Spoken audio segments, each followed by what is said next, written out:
Otro análisis que vamos a hacer sobre las funciones es el decrecimiento y decrecimiento de una función. Que una función crezca o decrezca gráficamente en la observación, por ejemplo lo voy a hacer con esta función t, y esta la vamos a anular. Voy a corregir ahora la imagen que habíamos escrito recién, ¿se acuerdan? Que la imagen la habíamos hecho con un paréntesis, y en realidad era un corchete porque el 5 lo estaba tomando. eh, Acá la imagen, entonces bueno, cliqueamos doble y ahí ponemos que el 5 está tomado, así que le ponemos corchete. Corregido. Entonces ahora vamos a hacer otro análisis que además de tener el dominio y la imagen, también podemos analizar el crecimiento. Me gusta primero que lo charlemos y luego vamos a la definición simbólica bien pura de matemática. Cuando hablamos del crecimiento de una función, estamos diciendo, si yo observo desde izquierda a derecha la función, ¿en qué intervalo del dominio la función presenta levantadas? O sea, se va hacia arriba cuando yo la miro de izquierda a derecha.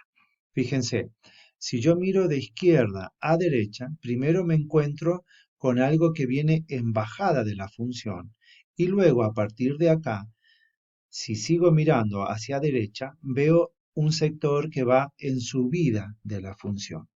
Vulgarmente, ¿no? Entonces, eso significa el decrecimiento y el decrecimiento de la función. Esta parte sería decreciente y esta parte es creciente, en el sentido de que estoy observando yo como analista observador desde la izquierda hacia la derecha. Entonces, si yo tengo que hablar cuál es el intervalo de crecimiento, y bueno, el intervalo de crecimiento es cuando dado dos valores de x, que uno es menor que otro, el valor de función del primero es menor al valor de función del segundo. ¿A qué me estoy refiriendo con eso?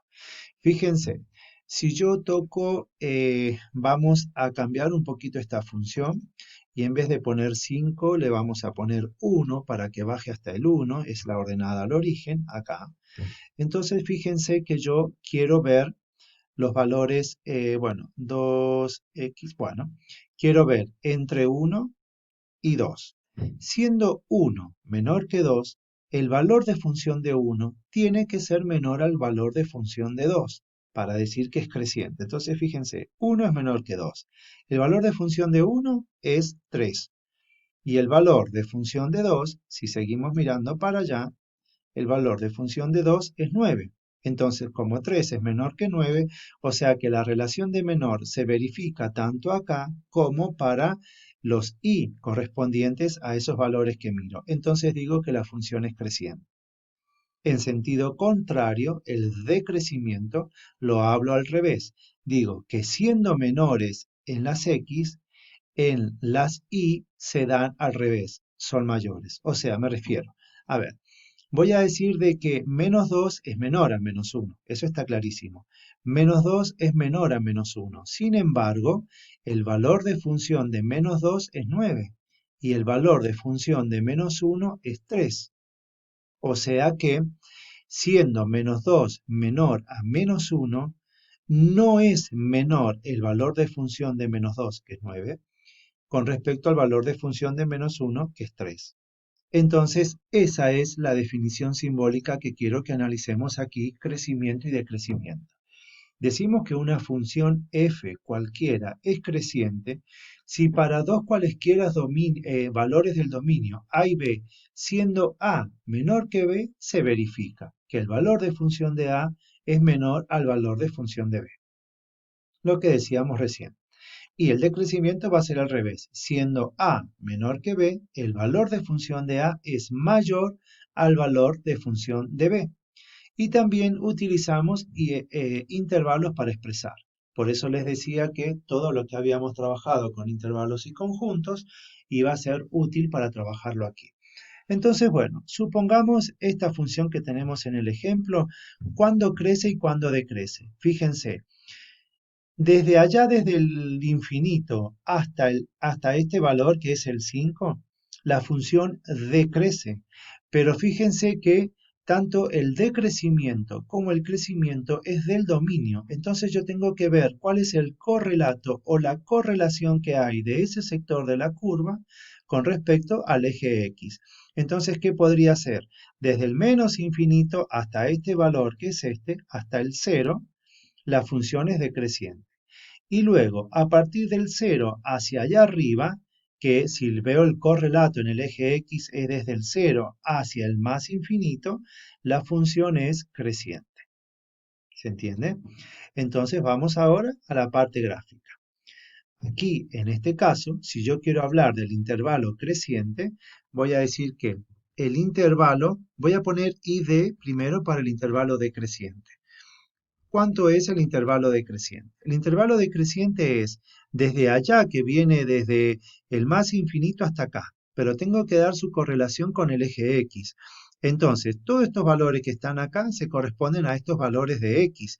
Y con la idea de que esta rama de la parábola continúa indefinidamente hacia el sentido para arriba, o sea que las X vienen indefinidamente desde allá, o sea, desde el menos infinito hasta este valor. Ese valor que está ahí se correlaciona con el 0 de la X. Entonces el intervalo es desde el menos infinito hasta el 0. Ese sería el intervalo decreciente. Y el intervalo creciente sería justamente donde deja de ser decreciente, o sea, desde el C, desde este 1 hasta allá, pero su correlato con el eje X es desde el 0 hacia el más infinito. Me va a quedar entonces desde el 0 hacia el más infinito. Y de esta forma entonces tenemos los intervalos decreciente y creciente de esta función. Ahora vuelvo a analizar la función que habíamos trabajado hace rato, que era la función g. Saco esta y me vengo a la función g. Cuando yo quiero analizar cuál es el intervalo creciente y decreciente de la función g, para subir y para bajar lo que tengo que hacer es cliquear sobre la vista gráfica y subir y bajarlo con el mouse. Si yo quiero hablar sobre el intervalo creciente, fíjense que el intervalo creciente es todo este sector hasta acá, que llega a una cúspide y luego comienza a decrecer. Entonces, como este es el intervalo decreciente, tengo que hacer el correlato de ese pedazo de curva con respecto al eje X. Entonces iría desde el menos 2 hasta este valor que está acá, que se correlaciona con el menos 0,5, el intervalo creciente. Y el decreciente justamente va desde el menos 0,5, que es aquí, hasta este valor, que se correlaciona en el eje X con el 0,5 positivo. Entonces vamos a escribir eso que acabamos de decir. Decimos que el intervalo creciente va desde el menos 2 de la X hasta el menos 0,5 de la X. Y el intervalo decreciente va a ir desde el menos 0,5 hasta este punto, hasta este punto que tenemos acá, que se correlaciona con el 0,5 de x, o sea, con el 0,5. De esta forma tenemos nosotros entonces el intervalo creciente y el decreciente de esta función. Fíjense lo que hago siempre para analizar el intervalo creciente y decreciente. Observo la curva, pero no doy este menos 2 de acá, ni doy este punto que sería el 0,25. Ese punto lo tengo que referenciar o relacionar con el valor de la X y expreso el crecimiento con valores de X, no con valores de Y. Lo único que hasta el momento expresamos con valores de Y es la imagen. Todos los demás análisis, este y los futuros que vienen, van a ser siempre haciendo la relación con los valores de x.